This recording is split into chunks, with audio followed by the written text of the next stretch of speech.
What's up guys, thank you for joining me. I'm your host Sam, and today I have a very special episode. Today we're going over my 5 favorite EDC items, or everyday carry if you don't know what EDC stands for. Basically it's just 5 items that I never leave the house without. So you guys ready? Let's get to it.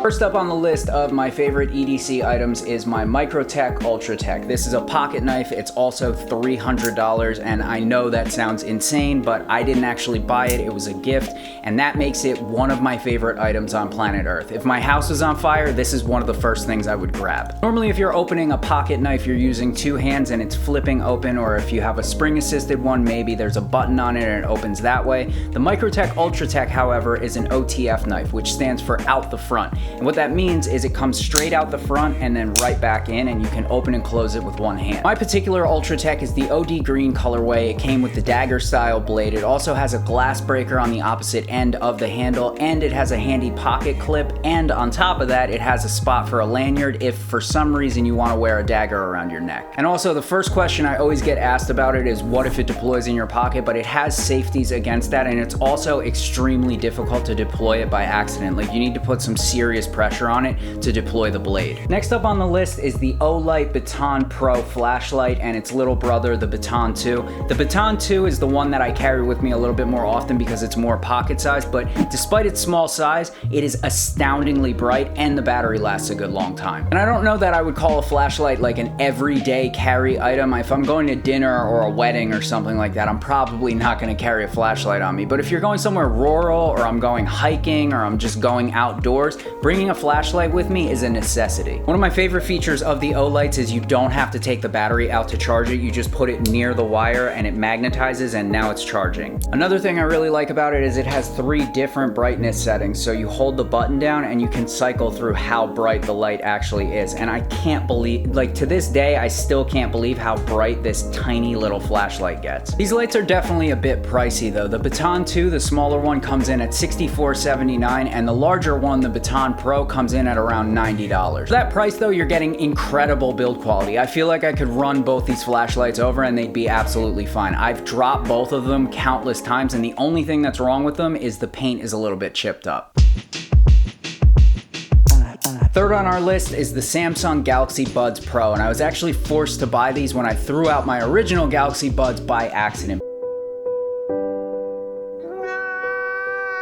But these are absolutely awesome. If you go to the gym a lot, you go running a lot, or if you're on the phone a lot, I would highly recommend these, especially if you're an Android user. I do have one gripe with the Galaxy Buds Pro though. The whole face of the earbud is touch sensitive, so if you're using touch controls, which are super convenient, it's really easy to have accidental presses. If you like touch your hat or your head and your arm brushes against the bud, it will turn your volume up or turn the song off or pause the song, and it's just kind of annoying. Like, I constantly had accidental touches with these things, so I just turned touch controls off altogether, and this never happened on the original Galaxy Buds for me. They also really upgraded the active noise canceling in these things. Like, you can't hear anything when you have the active noise canceling on, and there's another mode where you can hear all the ambient sound. So if you're at the gym with a friend or something like that, and you want to be able to talk to each other but still listen to music, you'll be able to do that and still hear exactly what they're saying. And I'm not the biggest audiophile in the world, but the sound quality on the Galaxy Buds really impressed me. Obviously, nothing's ever gonna beat like over-ear headphones or good studio monitors,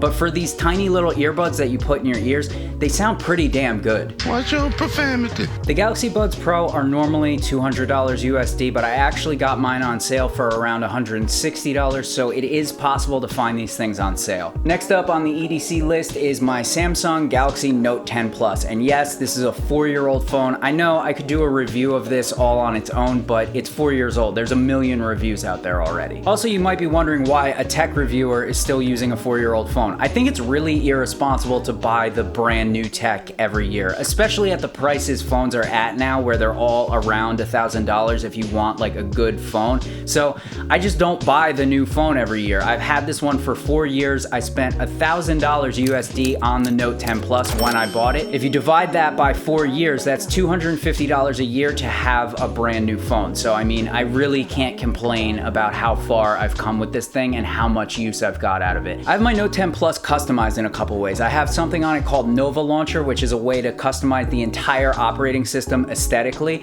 And I also have another app on it called YouTube Vanced, which is a version of the YouTube app which has no ads in it whatsoever. And other than that, I don't really need to go over the specs of this phone because all the phones that have come out in the last 5 years are pretty similar. I mean, if you have a cell phone from the last 5 years, it's probably almost identical to my cell phone from the last 5 years. There's not a whole lot of innovation going on in the cell phone space, unless of course you have something like a folding phone or something like that.